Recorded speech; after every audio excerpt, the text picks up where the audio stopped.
Tepet kini ke video mentangan peni pia kini ke account ke ba ngatrit apo forex. Nadu hakini ki license beladam. Di ke market kalau volatile bah. Di ladang apa ni yang ni kini ke di real account. Titi betul kasih trader tu ID number. Dari pet pi ni am kini. Bang atau MT5 real 15. Ketuk balance kedan Rspa and $1,000. Kini ke real account. Tidak ada klik ya kini. Ketika account login, klik trade, klik chart. Kini kadang deh kadangnya kini ke market. Ada pila aban pet ini. Ladang apa ni dukan del san minute pini. Terkenat ketut. Tamni lengan peni nani napo history, klik nani history. Nata let nata na jerong.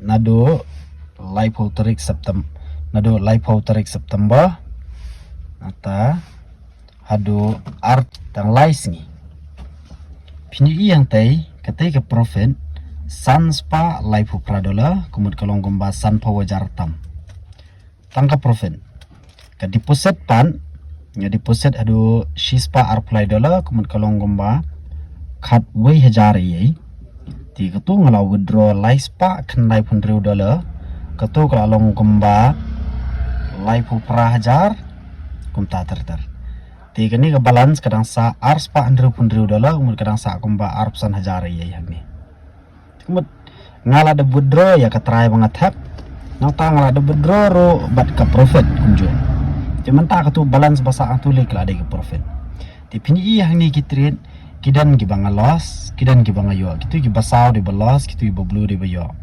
tepet ki position pini battery ro tangga goal ban position ro berat 0.03 0.02 kumta terter pila bas scroll sini shopor 0.02 0.02 0.03 berat position tambah kita profit shipau arpau khatra khatwe shipau khatwe kumta terter ban scroll shadow shopor ro kumjo pet kini gila sungadan 0.02 gitu gila langsung ada $2 kan $2 kan $1 kan $1 dan gilas tambah ki profit ro kilong tahi kita isau $1 profit kan $2 profit kasan profit kumta terternrei ki bobon pan kini ki profit telong overall ladangi ceng nado ka live outering hado ka artering kemudian ngadan haka profit ke basan spa live $1 musan power jar tamye naka capital ke banget hab kat way hajar di kani kan kiri ke power jong ke trading kanam dan kanu ke kam ke bala ban sio